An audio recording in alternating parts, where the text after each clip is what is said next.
Paz para todos! Glória a Deus! No vídeo passado, a gente viu Abraão fazendo uma aliança com Abimeleque. E ao fazer essa aliança com Abimeleque, Deus estava, na verdade, garantindo o futuro de Isaac, porque Deus é um Deus que age em meio ao tempo para preservar sua linhagem. E isso já é uma resposta para mim e para você de que Deus se preocupa sim com o meu futuro e com o seu. Ele vive a nossa vida. Deus é um Deus onipresente, onisciente, onipotente. Ou seja, Deus ele está presente nesse exato momento, agora na tua vida, como está presente aqui na minha. Mas também Deus está presente no dia que você nasceu e Deus também está presente no dia da tua morte. Deus está presente em todo o tempo. Mesmo assim, Deus acha a graça de viver a nossa vida, conviver com você, e Deus se preocupa com o futuro. Então, Deus se preocupou aqui com o futuro de Isaac, garantindo o futuro dele. Pode ter certeza que Deus também vai mostrar caminhos e oportunidades para Deus prover na tua vida, porque Deus também se preocupa com o seu futuro. E aí, no versículo 1 do capítulo 22, diz assim: passado algum tempo, Deus pôs Abraão à prova, dizendo-lhe: Abraão, ele respondeu: eis-me aqui. Então, o texto aqui começa dizendo que se passou algum tempo. Segundo alguns estudiosos, alguns teólogos, eles vão calcular que a criança, o Isaac, tem mais ou menos 13 anos, pelo serviço que ele está fazendo. Normalmente, a criança deixa de ser criança na cultura hebraica, é quando ele completa 12 anos. 12 anos ele já deixa de fazer as criancices e passa agora a ter novas responsabilidades. E há um cálculo aqui que mais ou menos, a criança devia estar aqui com uns 13 anos, aproximadamente 13 anos. E Deus chama Abraão, e Abraão já teve algumas experiências de Deus aparecer para ele, como estamos nesse estudo aqui do livro de Gênesis. Você que está acompanhando aqui, tem a playlist aqui, você pode dar uma olhada, está escrito Gênesis na playlist, e lá tem todo... Eu estou fazendo todo o estudo do livro de Gênesis, e tem já um certo tempo que estamos na vida de Abraão. E você vê aqui que Deus apareceu a Abraão algumas vezes. Então disse Deus: tome seu filho, seu único filho Isaque, a quem você ama, e vá para a região de Moriá. Sacrifique-o ali com holocausto nos montes que lhe indicarei. Então Deus vem, visita Abraão, chama Abraão e dá essa facada no velho coração de Abraão. Já havia 13 anos aqui que o menino está vivo e ele amando essa criança. E Deus vem com essa proposta aqui que é bem maluca. É bem difícil aqui, mas é interessante que no texto, o texto revela que Deus está pondo Abraão à prova. Mas essa é uma informação que eu e você tem, os leitores têm. Abraão não tinha essa informação. O que Abraão está ouvindo da boca do Eterno é justamente isso: tome seu filho, seu único filho. Quando ele fala seu único filho, Deus está deixando algumas coisas claras aqui. Abraão já tinha Ismael. Isaac não era o único filho de Abraão. Porém, Isaac é o filho da promessa. A promessa é feita para Isaac. Toda a promessa da semente santa é só para Isaac. Então, quando Deus fala assim, seu único filho, ele está dizendo, está se referindo a essa linhagem, as promessas que Deus tinha feito, que é levantar uma grande nação, que é fazer um povo forte, poderoso. Mas como vai fazer se agora o filho vai ficar morto? Mas quando ele fala único filho, ele está deixando claro em que sentido ele está dizendo esse único filho. E ele fala: tome o seu filho, seu único filho, Isaque. Deus nomeia, traz o nome do filho, que Isaque significa riso, e aí que vai remeter na memória de Abraão muita coisa, o momento do nascimento, a alegria, a felicidade, o riso que todo mundo teve, a alegria de ter Isaque. E aí Deus completa: a quem você ama. Como se estivesse dizendo: eu sei que você ama ele, que você ama profundamente. Há 13 anos aqui que você ama profundamente esse menino. E vá para a região de Moriá. A região de Moriá é uns 70 quilômetros. Então, isso significa que ia demandar muito tempo. Ele ia ficar aqui uns 3 dias, basicamente, até chegar ao Monte Moriá. Agora, pensa comigo.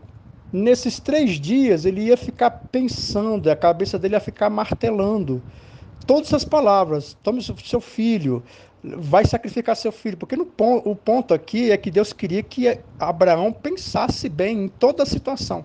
Abraão ia andando e ia pensando. Deus queria que ele tomasse a decisão certeira, uma decisão bem consciente. Não é uma coisa que no calor do momento, mas é uma decisão bem consciente. E ele diz: sacrifique-o ali como holocausto num dos montes que lhe indicarei. Então a primeira coisa interessante aqui é que ele não sabe qual é o monte de Moriá que Deus iria levar ele. Deus ainda iria indicar ainda qual era o monte. E quando chegasse lá, Deus quer que ele faça um holocausto. Porque existe o sacrifício, existe o holocausto. O sacrifício, você mata uma parte do animal, você mata o animal, corta as partes que tem que ser jogada ao fogo, como tripa, por exemplo, e o restante da carne se aproveita para fazer um churrasco e comer, né? E esse é o sacrifício.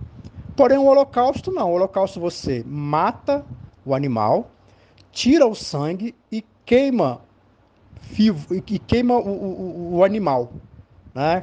Completamente. Então, eu falei, queima vivo, não pode queimar vivo, né? Tirou o sangue. Mas o que eu estou querendo dizer é que se pega o animal e queima ele todo. Então, Deus falou isso. E no versículo 3 diz, na manhã seguinte, ou seja, então Deus falou provavelmente no fim da tarde. Ele passou a noite toda pensando nisso. E é muito complicado isso. E o interessante é que nesse texto aqui não aparece Sara, tá? A mãe do menino não aparece.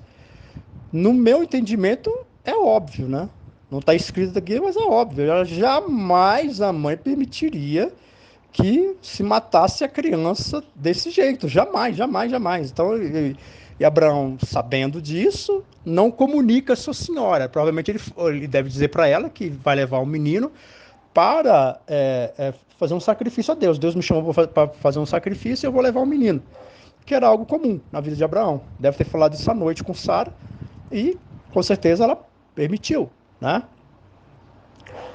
Na manhã seguinte, Abraão levantou-se, preparou seu jumento, levou consigo 2 de seus servos e Isaque, seu filho. Depois de cortar lenha para o holocausto, partiu em direção ao lugar que Deus lhe havia indicado. Então, como Abraão não sabe qual que é o monte que ele vai, e ele não sabe se lá no monte vai ter lenha, ele corta a lenha, prepara a lenha para levar para o sacrifício. Ele chama a criança, chama Isaac, provavelmente deve falar, Isaac, vamos lá fazer um sacrifício ao meu Deus. Ele não deve ter falado tantos detalhes, e vai ficar provado isso pela pergunta que Isaac vai fazer. A pergunta que Isaac vai fazer vai deixar claro que ele não sabia de toda a história. Ele chama mais 2 servos para ajudar na preparação, e para ajudar a levar tanto o animal, tanto a lenha, né? Tudo isso requer tempo e um certo trabalho, né? Então, ele já era um senhor de idade, com certeza não estava mais nas condições físicas de... No versículo 4 diz, no terceiro dia de viagem, Abraão olhou e viu o lugar ao longe. Então, você vê que demorou 3 dias, né? Bem longe o lugar mesmo. No versículo 5, disse ele a seus servos, fiquem aqui com o jumento, enquanto eu e o rapaz vamos até lá. Depois de adorar, voltaremos. Então, ele fala para os companheiros dele, né, que esperasse. E aí ele fala uma coisa desnecessária, né? Ele fala que vai até lá com a criança, né? Tá certo, até aí tá tudo certo, que ele tem que dizer o que vai fazer. Só que ele completa dizendo, depois de adorar, voltaremos. Isso aqui não tinha necessidade de ele falar. É óbvio que ele vai voltar, né? Mas aqui ele fala isso aqui, né? Fica registrado isso aqui, justamente para mostrar como estava Abraão. Ele estava crendo, ele cria que ele e o menino iria voltar. Que apesar de ele fazer o sacrifício do seu próprio filho, de alguma forma essa coisa iria se reverter. Porque não tem condição de um rapaz que recebe tantas promessas, a promessa de uma nação, uma poderosa nação, simplesmente não se cumprir. Ele conhece o Deus que ele serve, tudo que Deus falou, Deus cumpriu, Deus agiu de forma poderosa, então ele não tinha dúvidas. Ele provavelmente deve ter se entristecido no caminho, pensado de como seria isso, que coisa horrível, né? Mas, ao mesmo tempo, entendendo que Deus cumpre suas promessas. Então, ele se fortaleceu na sua fé. Ele não entendia bem isso, né? Mas se fortaleceu na fé. Eu quero dizer que muitas vezes a gente é assim também, a gente não entende certas coisas, não compreendemos certas atitudes, não compreendemos certos caminhos que Deus propõe. Porém, a gente é convidado a acreditar, não a entender. Entender, às vezes você vai entender aqui, ou às vezes você não vai entender. Mas o importante é que Deus vai cumprir sua palavra. No versículo 6, Abraão pegou a lenha para o holocausto e colocou nos ombros do seu filho Isaque. Ele mesmo levou as brasas para o fogo e a faca.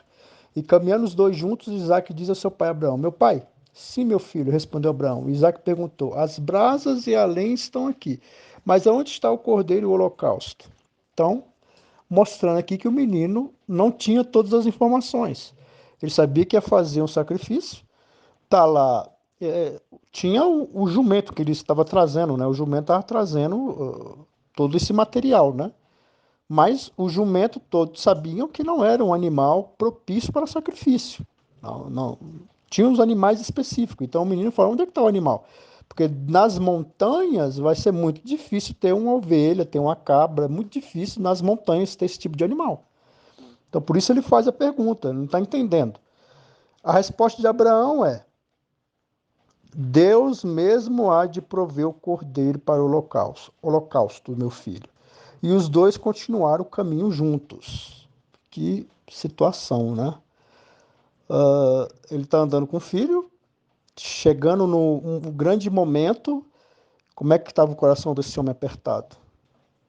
Mas ainda assim ele crendo, cumpre a vontade de Deus. Quando chegaram ao lugar que Deus lhe havia indicado, Abraão construiu um altar e depois ele arrumou a lenha, amarrou seu filho Isaque e o colocou sobre o altar em cima da lenha. Então estendeu a mão, pegou a faca para sacrificar seu filho. Mas o anjo do Senhor clamou do céu e disse: Abraão, Abraão. Então, você vê que eles chegam, né, até lá. Nós estamos falando aqui de um senhor muito idoso, e estamos falando aqui de um jovem de 13 anos, pode ser até que tinha mais, pode ser que tinha até os seus 17, não sei. Só que um rapaz em pleno vigor físico, né? Ele podia correr, ele podia empurrar o pai, ele podia fazer milhares de coisas. Mas aqui mostra um filho obediente, um filho que se submete à vontade do pai. Provavelmente, na hora que ele estava amarrando, ele devia ter dito para o filho, né? Ó, você é o cordeiro que eu vou sacrificar.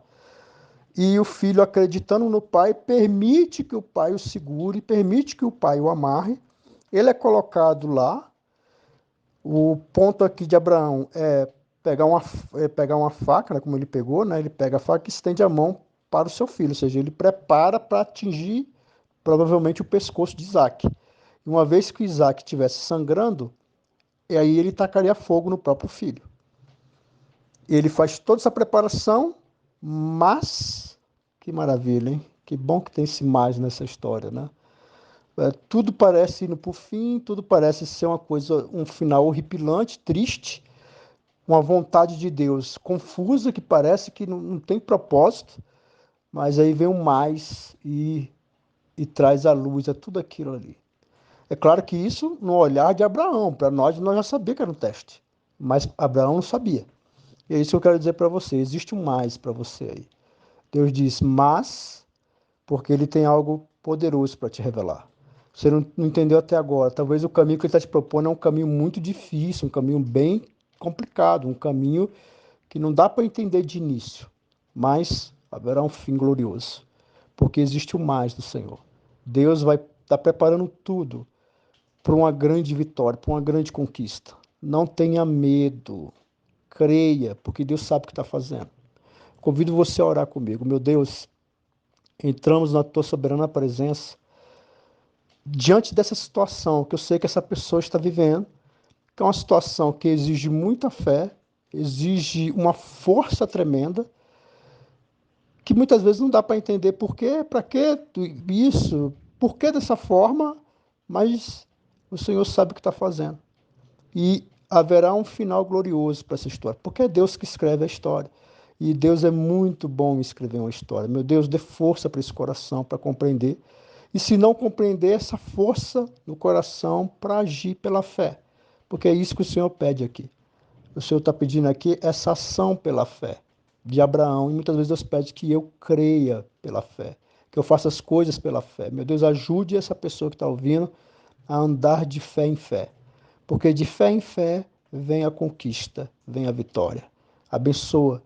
Mesmo que não entendemos, mesmo que não estamos entendendo o porquê de tudo isso, mas o Senhor sabe. O Senhor tem controle de todas as coisas.